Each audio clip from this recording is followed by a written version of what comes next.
Welcome to Everything Pro Wrestling. Everything Pro Wrestling is a show by the fans, for the fans. And I am your host, Conrad Cushman, and we are here today to preview and predict WWE Hell in a Cell.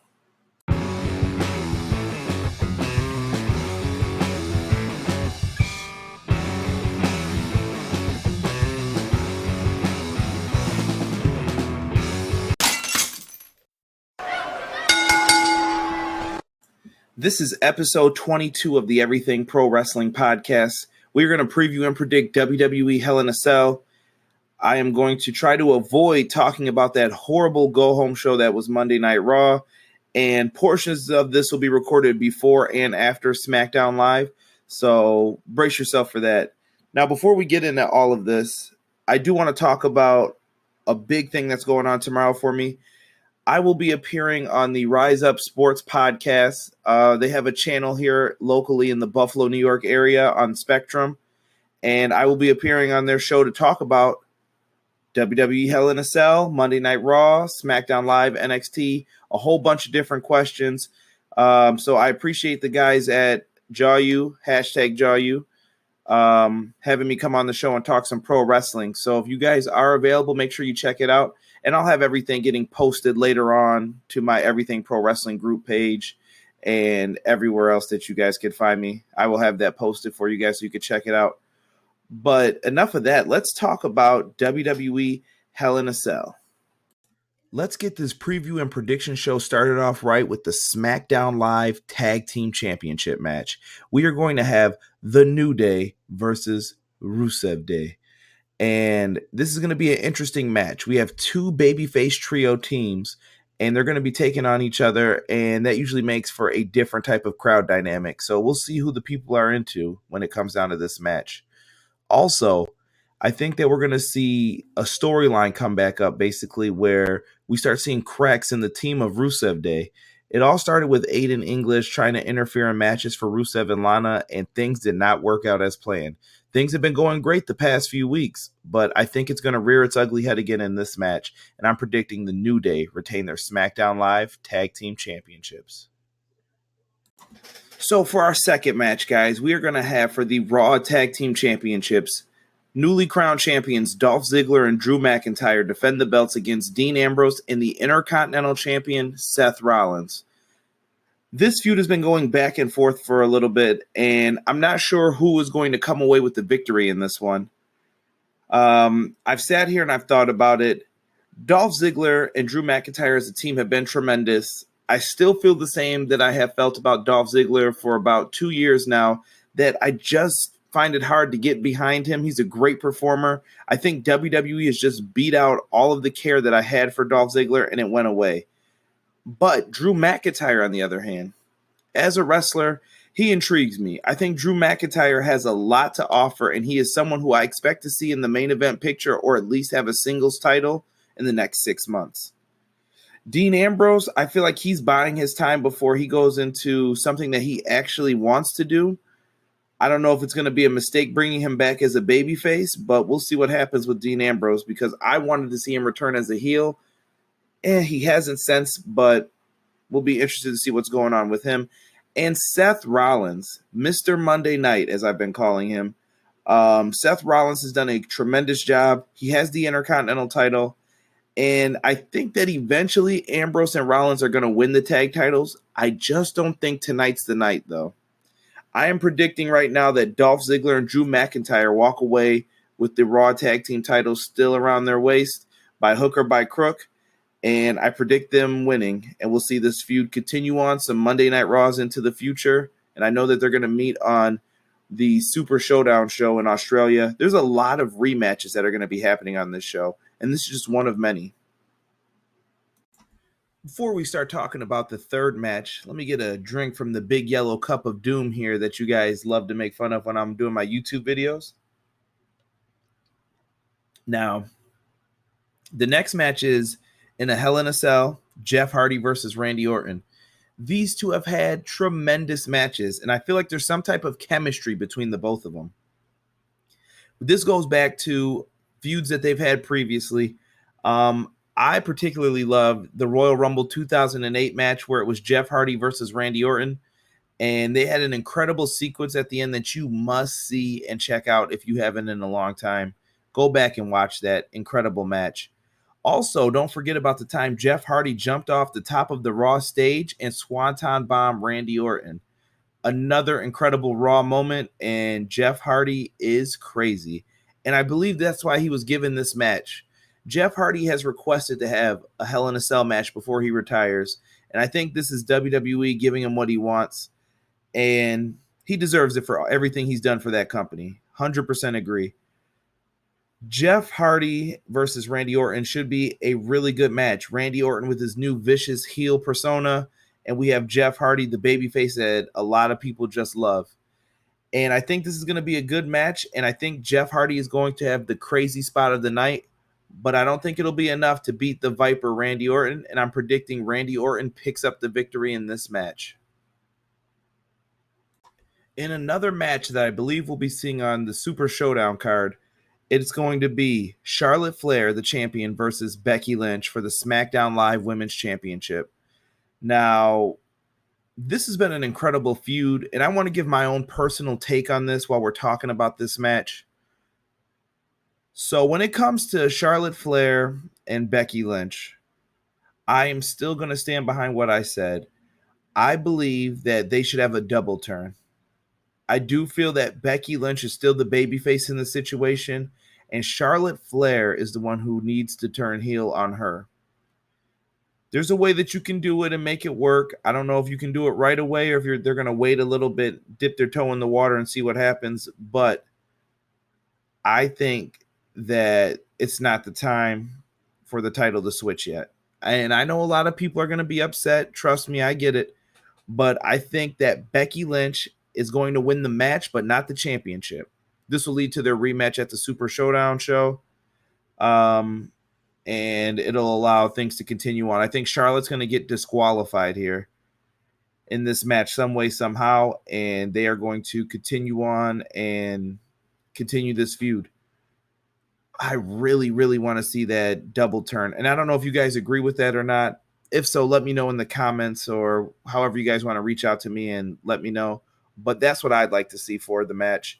A nice double turn with Becky and Charlotte, but I don't think they're going to do that. It's just WWE, and that's not their booking style at the moment. And I think also they have a lot of momentum with Becky Lynch right now. Stone Cold Becky Lynch has a lot of momentum, and I really, really don't want them to screw this up. So Becky, Charlotte, keep up the good work, and I'll be interested in this match. What's up, everybody? It's your boy Prophecy from the Suplex Session Podcast, where I give my analysis on your weekly pro wrestling programming. Baby! Right now, you are listening to Everything Pro Wrestling with my good friend Conrad. Stay tuned. Big shout out to my guy Prophecy. If you are not following the Suplex Session, I don't know what you're waiting for. It's an incredible show. They talk pro wrestling just like we do, and he's a great guy. So make sure you give the Suplex Session a follow if you're on Anchor. Next match we get into Daniel Bryan and Brie Bella versus The Miz and Maryse. Now, Daniel Bryan is getting a lot of promotion time right now. If you are not a fan of the WWE video game series, WWE 2K19, the showcase mode is based on Daniel Bryan and his incredible journey through WWE, telling a bunch of stories. Shout out to EPW member Casey Briggs. I know he's going to start saying something about this. We're only to the part of the story where it gets up to his WrestleMania return. So it's really cool to see that for Daniel Bryan.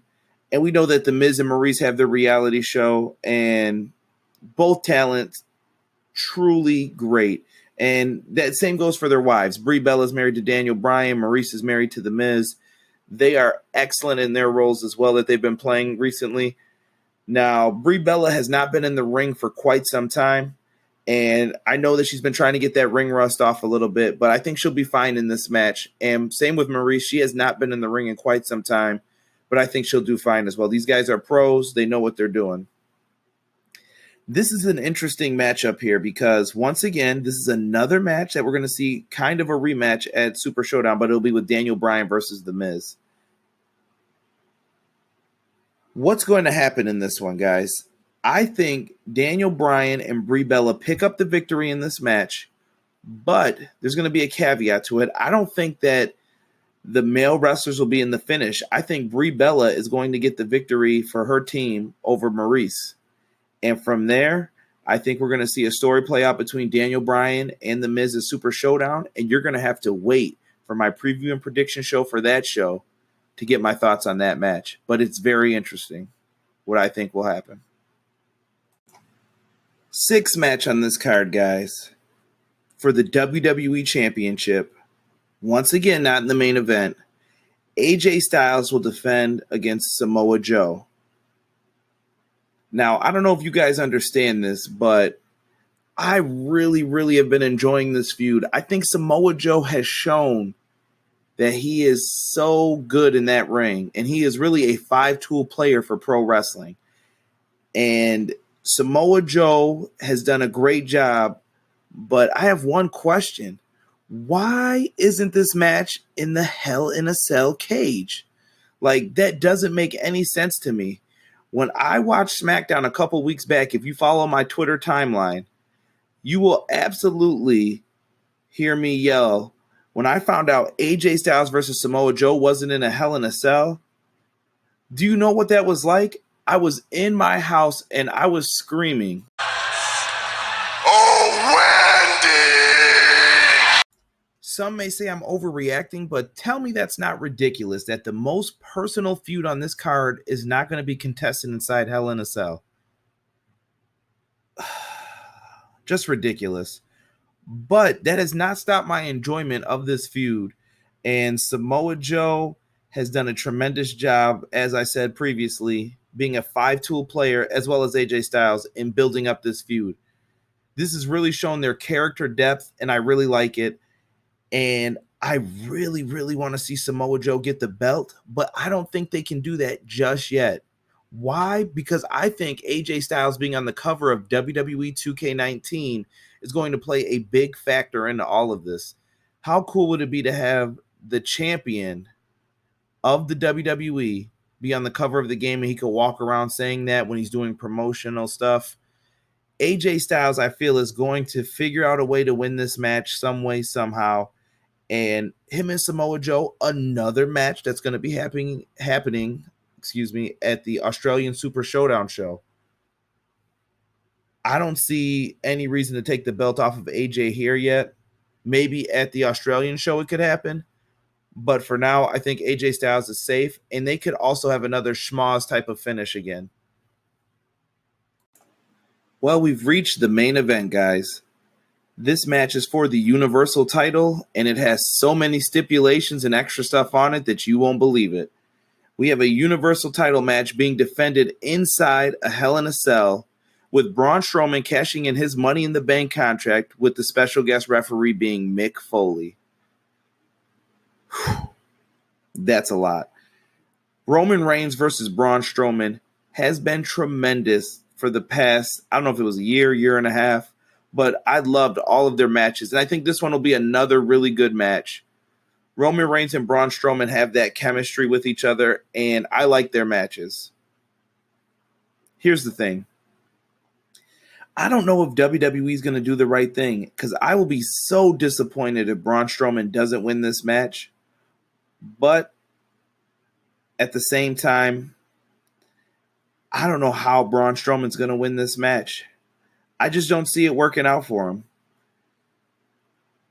I don't know. My prediction for this match, if you didn't know, is Roman Reigns. Not sure how he does it. Not sure why. Mick Foley being the guest referee in there also seems like he's going to be able to hold his own if Dolph Ziggler and Drew McIntyre try to come out there.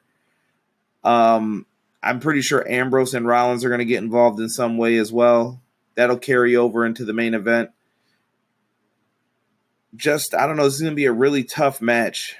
Mick Foley had one of the better segments on Monday Night Raw where he came out interrupting Elias, and he talked about his Hell in a Cell match with The Undertaker. And if you guys wanted to go back and listen to my retro review on that, episode 11 of the podcast, I talked about the Mankind versus Undertaker Hell in a Cell match. Excellent work there. Mick Foley will forever be known by that match, and it's a match that I hope no one can ever top because Mick Foley seriously got hurt in that match.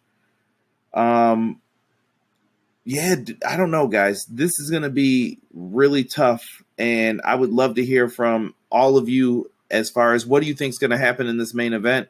I think there's just going to be some shenanigans, and Roman Reigns is going to pick up the victory here, and I think we're going to see some type of big match between all of these guys at Survivor Series. But for now, I'm predicting the big dog, Roman Reigns, to retain the Universal Championship. Well, guys, that's episode 22 of Everything Pro Wrestling Podcast in the books. And with that being said, thank you so much if you listened to the episode. I greatly appreciate it. Without you guys, there is no podcast, as I say every single week. And I appreciate each and every one of you who listen to this. Also, don't forget to check me out once again on Rise Up Sports Podcast. They are going to have their own show here in Buffalo, New York on the Spectrum channel. I will be on the local news station talking pro wrestling. So I think that's going to be very cool to do. First time ever for your boy. Also, guys, make sure you go back and check out my WWE NXT live review when NXT was in Buffalo, New York last Thursday. It was an amazing event, and I had so much fun with a bunch of people from work, my friends. It felt like everyone was there, and it was an amazing show. And I hope you guys go back and get to check it out. So leave me your predictions for WWE Hell in a Cell within the Everything Pro Wrestling group. All of my social media stuff is in the description box. And one more thing, guys.